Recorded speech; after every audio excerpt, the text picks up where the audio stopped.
Hey guys, good morning. তো এখন বাজে সকাল 6টা। এখন আমি ঘুম থেকে উঠে পড়েছি। ঘুম থেকে উঠে পড়েই এখন আমি আমার বিছানাগুলো ঠিক করে নিচ্ছি।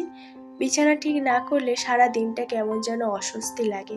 আর আজকে সানডে, তার উপরে কয়েকদিন যা বৃষ্টি হচ্ছিল, বৃষ্টিটা মোটামুটি কমে গেছে। এখন রোদ বেরিয়েছে, মানে খুব সুন্দর লাগছে একটা। বৃষ্টিতে এত বিরক্তি লাগছিল, এখন মানে পুরো ফ্রেশ লাগছে ওয়েদারটা।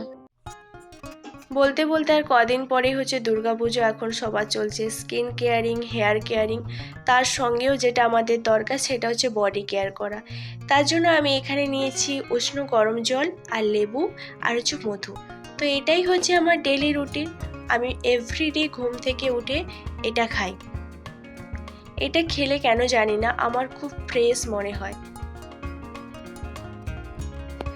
এখন আমি লেবু আর মধু মেশানো জলটা খেয়ে নিয়েছি। খেয়ে নিয়ে এখন আমি এক্সারসাইজ করব। আর এটা হচ্ছে আমার ডেলি রুটিন। ডেলি আমি জলটা খেয়ে এক্সারসাইজ করি। আর ডেলি আমি ছাদের ওপরে করি। তো আজকের আমার ছাদের ওপরে যাওয়া হলো না, কারণ ছাদে প্রচুর রোদ চলে এসছে। এখন খুব একটা বেলা হয়নি, 6:30 মতো বাজে, তাও ছাদে রোদ চলে এসছে। আর এই রোদের মধ্যে এক্সারসাইজ করা তো সম্ভব নয়। আর তাই জন্য আমি রুমের মধ্যে এক্সারসাইজ করব। খুব একটা আজকের করব না, আজকে কয়েকটা এক্সারসাইজ করব। এই সকালবেলা উঠে, ভোর ভোর উঠে জলটা খেয়ে আমার এক্সারসাইজ করতে আমার খুবই ভালো লাগে, এবং এক্সারসাইজ করার পরেই আমি পড়তে বসে যাই। পড়াশোনা হয়ে গেছে, এখন আমি বাজার থেকে চলে এসেছি। তো প্রত্যেক রবিবারই আমি চিকেন বা ভালো ভালো রান্না করার চেষ্টা করি, কিন্তু আজকে তেমন কিছু রান্না করবো না। আজকে পুরো সাদা মাটা রান্না, বিকজ এখানে প্রচুর গরম আর প্রচুর রোদ। কদিন আগে তো খুব বৃষ্টি হয়েছিল, তো এখন কোনো বৃষ্টি নেই, খুব রোদ হয়েছে। তাই জন্য আজকে সিম্পল রান্না করব। তো আপনারা দেখতে থাকুন আজকে সানডেতে আমি কি কি রান্না বান্না করি। চলুন। তো আজকে বাজার থেকে আমি নিয়ে চলে এসেছি সবজি। এখানে রয়েছে বিভিন্ন রকমের সবজি। তো আমি একটু বেশি সবজি নিয়ে এসেছি, কারণ সব সময় তো আর বাজারে যাওয়া সম্ভব হয় না। আর বাজারটা হচ্ছে এখান থেকে একটু দূরেই বাজার, সো তাই একটু বেশি করে সবজি নিয়ে চলে এসেছি। আর এনেছি এরকম 2 রকমের মাছ এনেছি, লোটে মাছ আর এই পোনা মাছ। আজকে বাজারে জানেন খুব একটা মাছ পেলাম না, তাই জন্য এই দুটো মাছই এনেছি। আর চিকেন ছিল, মাটন ছিল, ওগুলো নিলাম না, কারণ প্রচুর গরম বলে কিছুই নিইনি। এই সবজি আর মাছ নিয়ে এসেছি। তো চলুন আপনারা দেখতে থাকুন আজকে আমি কি কি রান্না করি। আমি বাজার থেকে মাছগুলো নিয়ে এসেছি এবং খুব ভালো করে কেটে কয়েকবার মাছগুলোকে ধুয়ে নিয়েছি। এবার এর সাথে কিছু মশলা অ্যাড করব। যেভাবে আমি মাংস রান্না করি, যেভাবে ম্যারিনেট করি, এটাকেও সেভাবেই ম্যারিনেট করব। তো প্রথমেই দিয়ে দেব লঙ্কার গুঁড়ো, খুব অল্প পরিমাণে দেব লঙ্কার গুঁড়ো। তারপরে এখানে অ্যাড করব কিছুটা হলুদের গুঁড়ো, এবং পরে অ্যাড করব নুন। সব কিছু ভালো করে অ্যাড করা হয়ে গেলে এখন দিয়ে দেব সর্ষের তেল।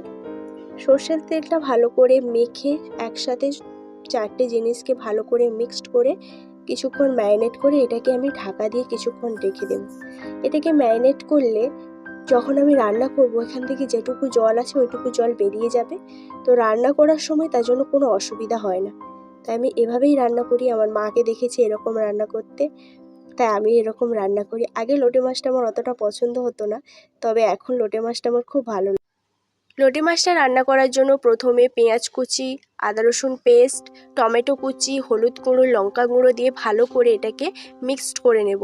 মশলাটা কষা হয়ে গেলে অল্প জল দিয়ে মশলাটাকে আরেকবার কষিয়ে নেব।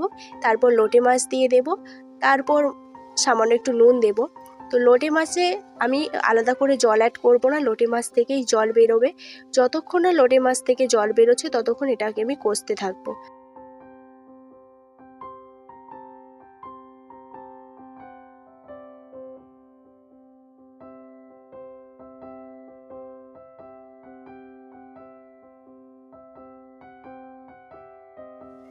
এখন মাছের ঝোলের জন্য মাছটাকে ভালো করে ভেজে নেব।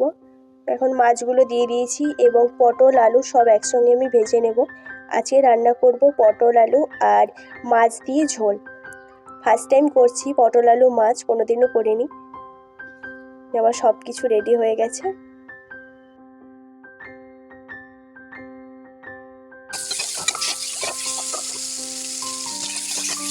আজকের মতো আমার রান্নাবান্না হয়ে গেছে। এটা করেছি লোটে মাছের ঝুড়ো, এখানে টমেটো শুধু দিয়েছি আর কিছু দিইনি, একেবারে ঝুড়ো করেছি, কোনো জুস রাখিনি। আর এটা করেছি পটল আলু মাছ দিয়ে ঝোল, ঝাল করেছি, ঝোল নয় ঝাল, অল্প জুস রেখেছি, ঝাল করেছি।